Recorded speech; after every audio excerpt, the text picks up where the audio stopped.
We have to become so conscious of those unconscious beliefs. And what's a belief? A thought you just keep thinking over and over again, or how you've been programmed, right? It's a belief. We have to become so aware of our automatic habits and behaviors, and we have to pay attention to our emotional states if we're going to change. And staying conscious of our unconscious self is really the work that it takes to really overcome so you can become another person. That's 95% of a person by the middle of their life. Their, hardwired attitudes, beliefs, and perceptions, automatic habits and behaviors, and unconscious emotional responses. 95% of us is programmed. So as a child, your brain waves are very slow.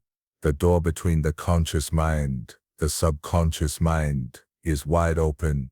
Your brain waves are in alpha and theta, and so you're very suggestible to the information. Your exposure to that caused you to learn that your observation caused you to get programmed to that's the way life is, by mirror neurons, looking at behaviors that are being programmed in you. But that's not who you are, right? So the fact that you became conscious, like, oh my God, I do this, oh my God, I see where I got it from.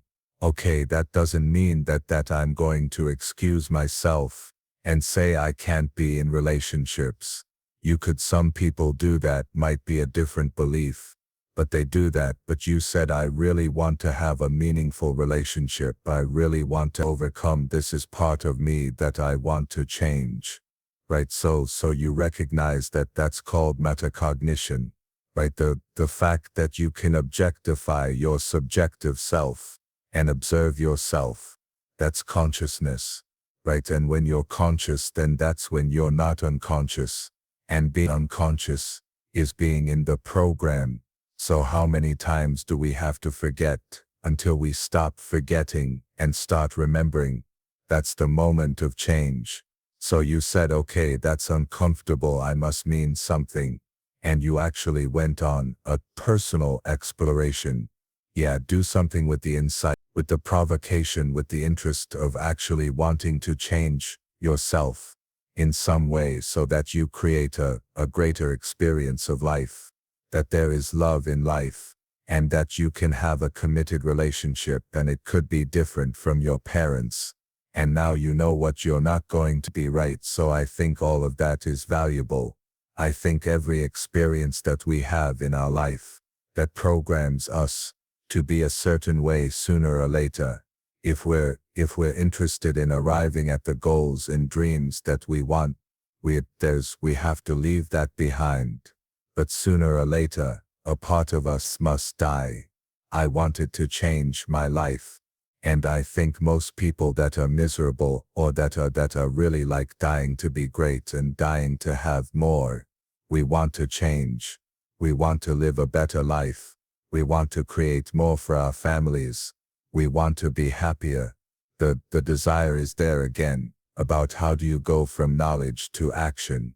So the first thing in the story that's important is realizing that the answer was in me, and my mind was telling me, pay attention. It's your job to push yourself. All performance, all improvement in personal performance begins with an improvement in yourself concept. All improvement in personal performance, in what you do on the outside, begins with an improvement in yourself concept, in your beliefs about yourself. You change your beliefs about yourself. On the inside, you change the reality of your life. On the outside, you need to understand the subconscious mind of yours. Your subconscious mind rules your life. 96 to 97% of everything that you do is done as a result of your subconscious mind.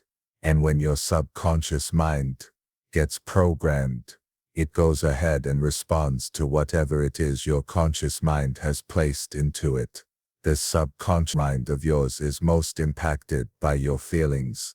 A change A feeling is a change of destiny.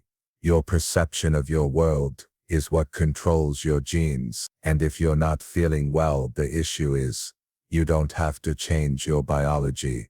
You just have to change your perception. And this will then give you your power back. And this is what we have to recognize. We are not victims of biology. We are masters of our biology. It is our attitude toward life which will determine life's attitude toward us. Let's face the fact, honestly, that we shape our own lives, and the shapes of them will be determined by attitudes. A person with a poor attitude toward learning, for example, isn't going to learn much until he changes his attitude. If we take the attitude that we cannot do something, we generally will not do it, an attitude of failure, and we're whipped before we start. So we know then that what we receive from life, what we accomplish or fail to accomplish, is due in large measure to our overall attitude. Do you know, when a person improves their self-image, they change their entire life. Their income changes, their relationship changes, their health changes. And you know how you do that? Start studying. You start to find out more about you.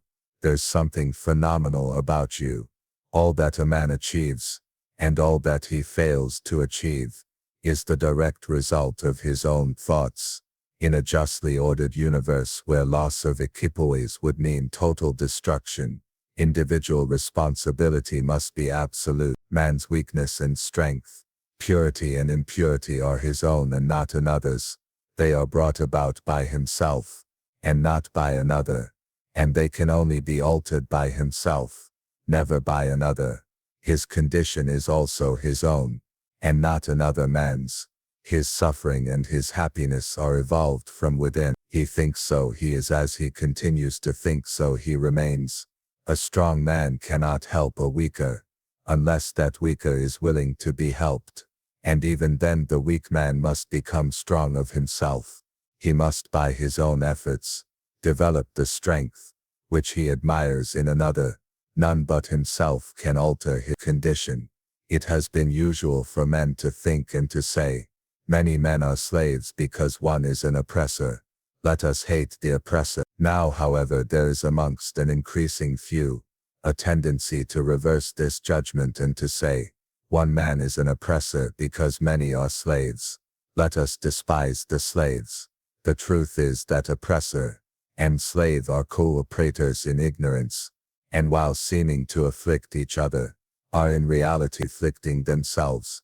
A perfect knowledge perceives the action of law in the weakness of the oppressed, and the misapplied power of the oppressor.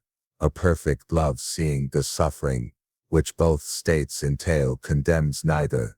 A perfect compassion embraces both oppressor and oppressed. He who has conquered weakness, and has put away all selfish thoughts, belongs neither to oppressor nor oppressed. He is free. A man can only rise, conquer, and achieve by lifting up his thoughts. He can only remain weak and abject and miserable by refusing to lift up his thoughts. Before a man can achieve anything, even in worldly things, he must lift his thoughts above slavish animal indulgence. He may not, in order to succeed, give up all animality and selfishness by any means, but a portion of it must at least be sacrificed. A man whose first thought is bestial indulgence could neither think clearly nor plan. He could not find and develop his latent resources and would fail in any undertaking. Not having commenced to manfully control his thoughts, he is not in a position to control affairs and to adopt serious responsibility. He is not fit to act independently and stand alone, but he is limited only by the thoughts which he chooses. There can be no progress, no achievement without sacrifice, and a man's worldly success will be in the measure that he sacrifices his confused animal thoughts, and fixes his mind on the development of his plans, and the strengthening of his resolution, self-reliance. And the higher he lifts his thoughts, the more manly, upright, and righteous he becomes. The greater will be his success, the more blessed and enduring will be his achievement. The universe does not favor the greedy, the dishonest, the vicious. Although on the mere surface it may sometimes appear to do so, it helps the honest, the magnanimous, the virtuous. All the great teachers of the ages have declared this in varying forms. And to prove and know it, a man has but to persist in making himself more and more virtuous, by lifting up his thoughts.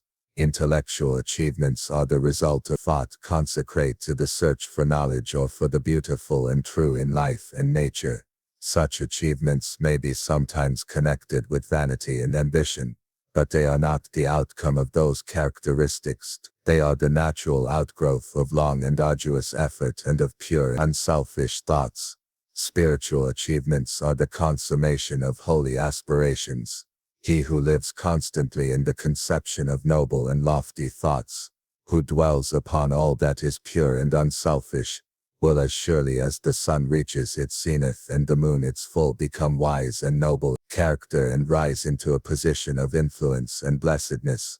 Achievement of whatever kind is the crown of effort, the diadem of thought. By the aid of self-control, resolution, purity, righteousness and well-directed thought, a man ascends. By the aid of animality, indolence, impurity, corruption, confusion of thought, a man descends. A man may rise to high success in the world and even to lofty altitudes in the spiritual realm, and again descend into weakness and wretchedness by allowing arrogant, selfish and corrupt thoughts to take possession of him. Victory is attained by right thought, can only be maintained by watchfulness.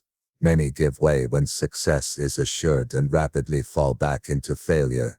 All achievements, whether in the business, intellectual or spiritual world, are the result of definitely directed thought, are governed by the same law and are of the same method. The only difference lies in the object of attainment. He who would accomplish little must sacrifice little. He who would achieve much must sacrifice much. He who would attain highly must sacrifice greatly.